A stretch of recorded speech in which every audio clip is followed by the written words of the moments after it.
মধ্যপ্রাচ্যে এখন উত্তেজনার নতুন কেন্দ্র হয়ে উঠেছে হরমুজ প্রণালী।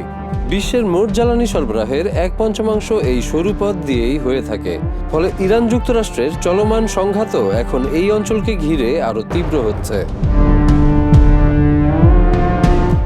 সম্প্রতি ইরানের বিপ্লবী গার্ড বাহিনী একটি নতুন মানচিত্র প্রকাশ করেছে, যেখানে এই অঞ্চলে নিজেদের নিয়ন্ত্রণ আরও বিস্তারের ইঙ্গিত দেওয়া হয়েছে।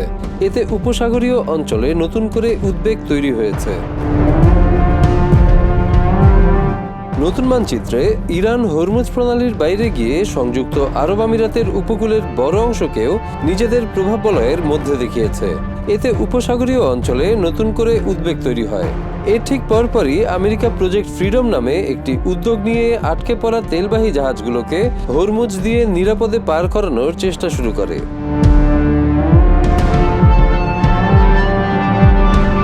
এদিকে একই সময় আমিরাত জানায় তাদের ফুজাইরা অঞ্চলে তেল অবকাঠামো লক্ষ্য করে ড্রোন ও ক্ষেপণাস্ত্র হামলা হয়েছে। এতে একটি বড় জ্বালানি কেন্দ্রে আগুন লাগে। এটি যুদ্ধবিরতির পর উপসাগরীয় কোনো দেশে প্রথম বড় ধরনের হামলা হিসেবে দেখা হচ্ছে। ইরান সরাসরি দায় স্বীকার না করলেও যুক্তরাষ্ট্রের কর্মকাণ্ডকে দায়ী করে পরোক্ষভাবে হামলায় দায়ে নিজেদের অবস্থানের সঙ্গে যুক্ত করেছে। ইরানি সংসদের স্পিকার মোহাম্মদ বাঘের গালিবাফ এক মন্তব্যে বলেন, বর্তমান পরিস্থিতি যুক্তরাষ্ট্রের জন্যই বেশি চাপ তৈরি করছে। ইরান এখনো প্রকৃত প্রতিক্রিয়া শুরুই করেনি। বিশ্লেষকদের মতে ইরানের জন্য হরমুজ প্রণালী এখন কেবল একটি জলপথ নয়, বরং একটি কৌশলগত অস্ত্র। এই পথ দিয়ে বিশ্ব বাণিজ্যের বড় অংশ, বিশেষ করে তেল ও তরল গ্যাস পরিবাহিত হয়। এখানে সামান্য অস্থিরতাও বিশ্ব অর্থনীতিতে বড় প্রভাব ফেলতে পারে।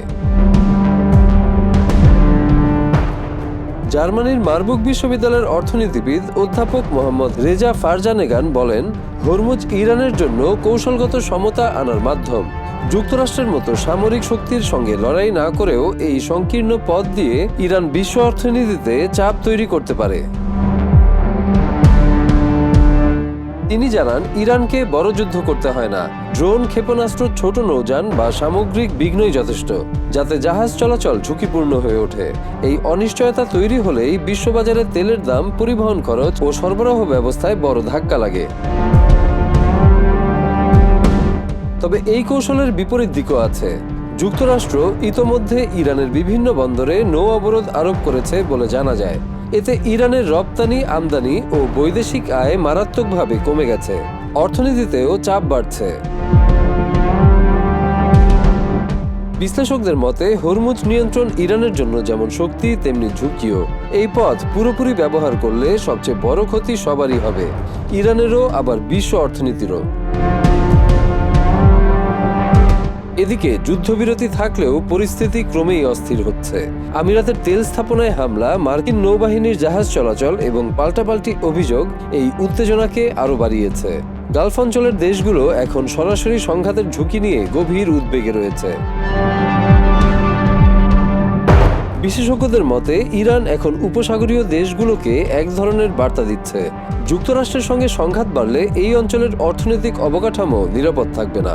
ফলে পুরো অঞ্চল এখন এক অনিশ্চিত ভারসাম্যের মধ্যে দাঁড়িয়ে আছে, যেখানে পরবর্তী সিদ্ধান্তই পরিস্থিতি বদলে দিতে পারে।